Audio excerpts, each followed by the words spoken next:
Welcome back to Tantra Thoughts. Today I have a guest.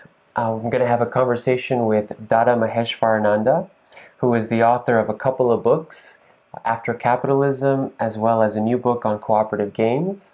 So thank you for tuning in. Thank you, Dada, so much for being here. Thank you, Gustavo. It's a pleasure. Why should a yogi perform social service and be aware of socioeconomic issues? Yoga is all about union. Right. Uniting the individual with the supreme.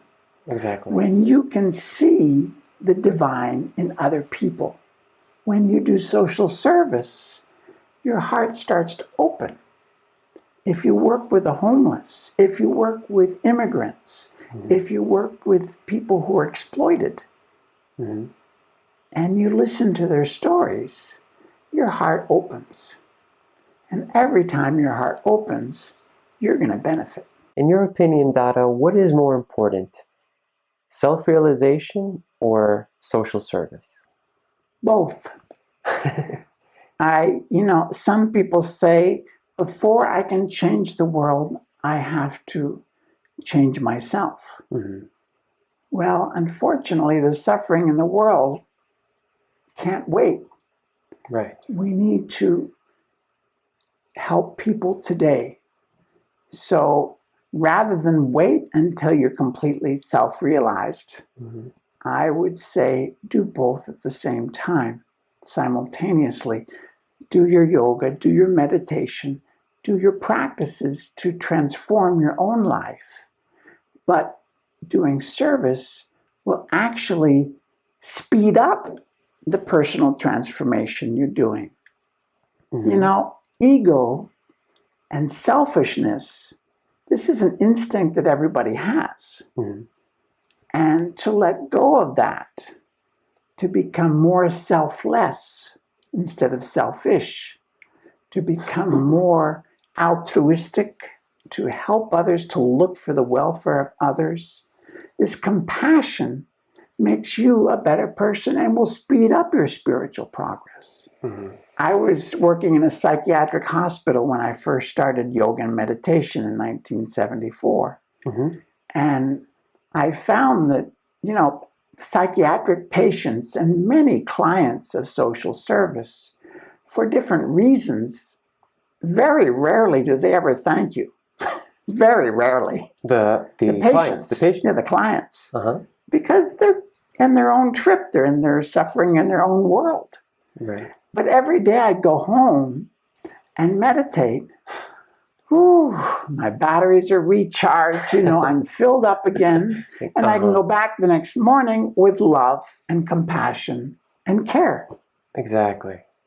So both are important.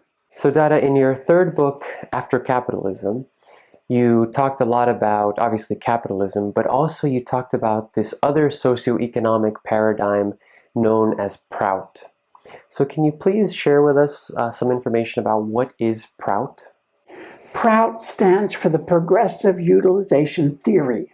And it's a model for building a world that works for everyone. Our world, capitalism today, does work. The market is full of different innovations and inventions and new products. But it works very well for some people, but not for everyone. As one person said, every morning I wake up on the wrong side of capitalism. I mean, it doesn't work for everyone. And we need a system that does work for everyone. So Prout is a model. It stands for, I'd say basically four things. One is each region of the world, every country, every even state and community, if possible, should be as self-reliant as possible economically, so that we're not importing food from the other side of the planet. On average, your food comes 3,000 miles to get to your plate on average. I mean, this is ridiculous. Environmentally, it's destroying our planet, the climate change. Right. The second thing is to work with cooperatives. Capitalism works very well on the small scale, but not on the big scale. So capitalism should be limited to perhaps 10 employees. if there's more than that, it has to transform into a cooperative where everyone owns the enterprise. Everyone shares the benefits. Because the profit, that's the lion's share of the benefit. So when every worker is sharing those profits, then it's economic democracy in action. And thirdly, there are certain key industries, strategic industries that should be run by the local government, but on a no profit, no loss basis, so that it benefits the economy. But electricity, for example, telecommunications, for example, are provided at cost price that will benefit all the enterprises in that state, region, country, or whatever. The third aspect of Prout is that it's environmentally friendly. It's working to protect the environment, to benefit the environment, because the environment is a key factor in our survival as a species, among other things. And we have a responsibility not only to the humankind, but also to the animals and plants. We're you could say, the eldest brothers and sisters in a family. And we need to take care of our younger brothers and sisters, our other animals and plants. And finally, we have ethics. Ethical principles that need to be universal to work. And so Prout promotes 10, as yoga does, 10 principles called yama and niyama, which are both for personal benefit and how to live at peace with other people. Right. So the ethics, the cooperatives, the environmental protection, and the self-reliance of every region, these are fundamental to making a world that works. What influence does capitalism have on a spiritual person's life? Every one of your viewers can probably answer that question too. But let me just make a few suggestions. We are bombarded today by messages about buy, consume, be happy. I mean, the media and education too has a message: get an education, get a job, make as much money as you can, buy whatever you want. And that's it. Where is your responsibility, the message about your responsibility to help others? It doesn't exist. And without that message of responsibility about community, about your contribution to making the world a better place, people become selfish. And that is the goal of capitalism. It's to make you totally individualistic, selfish, really, interested only in getting as much money as you can and buying. And what is your responsibility towards other people? Forget them. They have nothing to do with you. This is a terrible message. It's destroying our communities, it's destroying our families, and it's destroying our countries. Balancing the external struggles of life, such as injustices, is, I think this is what you were saying, is a reflection of balancing the internal struggles within yourself, or something like that. Can you clarify that or talk a little bit more about that? All of us have a shadow side. All of us have things that we need to overcome. We have positive tendencies, positive emotions, hope, love, kindness. We also have negative ones: hatred, anger, greed. These are inside us. Now, 1,000 years ago, if you got angry at somebody, you might well take out your swords and settle it that way. But today, in every country of the world, without any exception, there are laws against violence and murder. So people think, or at least the idea is they will think, hopefully, and not follow their instincts. We also have an instinct for greed. But the laws in this country do not discourage greed. Rather, they encourage it with capitalism. Yeah. We need to make limits to discourage greed. Right. And we can do that. We can have education discourage it, and we can make laws to limit it. Mm-hmm. Both are necessary. Yeah. Both the educational process to change consciousness of people, and simultaneously laws to limit bad actions. Right. But our economic laws do not limit selfishness and greed. Yeah. Rather, they encourage that.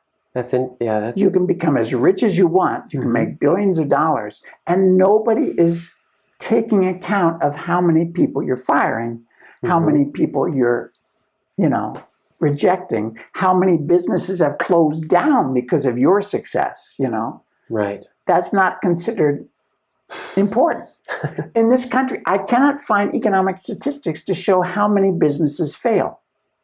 It's very high. Yeah. 60%, 80% in the first year, in the first 5 years of startup businesses fail. But nobody is doing getting the data collection on the failure of businesses. And why that's happening. And why that happens. Cooperatives are doing much better. Cooperatives, 10 to 12% of cooperatives fail in the first 5 years only. So they're doing much more successfully than capitalist businesses are. Right. But you don't hear this on the news. This is not considered important economic news because investors cannot control cooperatives. Can you give some practical advice for how a yogi can balance their spiritual practices along with staying informed with what is happening in the world and in the media? Meditate. Meditate? Yeah. Turn off, close your eyes, meditate for a while, every day. Right. Meditate on what's important and what's lasting. Exactly. Because everything else is temporary. And that's a simple answer to the question. All of us need to find balance. It helps when you're working with others. Alone, you feel, I can't do anything. Even many young people lose hope. Right. And hope is crucial. Hope is one of those positive things we have inside of us. We have to encourage hope and inspire others with hope. So by working with others in a positive way for any positive cause, you're contributing to changing the world. Dada, can you talk to us about your new book, Cooperative Games for a Cooperative World, and also where we could acquire it? Sure. It's available now from Barnes & Noble. It's the Kindle version is available on Amazon, and any day now it's going to become available on Amazon too. Some bookstores, independent bookstores, can order it, of course. The subtitle is Facilitating Trust, Communication, and Spiritual Connection. So the book has 102 different games and 42 different variations on those games. And there's a variety of different games that all of them are trying to build cooperation. You might remember the children's game musical chairs. So you've got 12 kids and only 10 chairs, Right. Music, they're moving around, the music stops, they try to sit down. Sorry guys, you two don't have a chair, you have to go out. And finally you have one winner and 11 unhappy losers. Play the same game. I do it, 15 adults, 20 adults. Yeah. And finally, they're all sitting on one chair because you tell them nobody's out. Somehow, you all have to sit on the remaining chairs. I don't tell them how to do it. That's for them to figure out. So the first time, they scooch over and somebody can sit beside me on the chair. Then you take out more chairs, and then they have to cooperate more, and then somebody's sitting on somebody else's lap. But finally, they're all sitting on one chair. Now, it's amazing to watch. And not only that, they're laughing their heads off from the whole game, during the whole game. That's pretty amazing. Yes. And then you talk to them about scientists saying that we have enough resources in the planet to share for everyone. Well, when you play that game, you can start to see that's possible.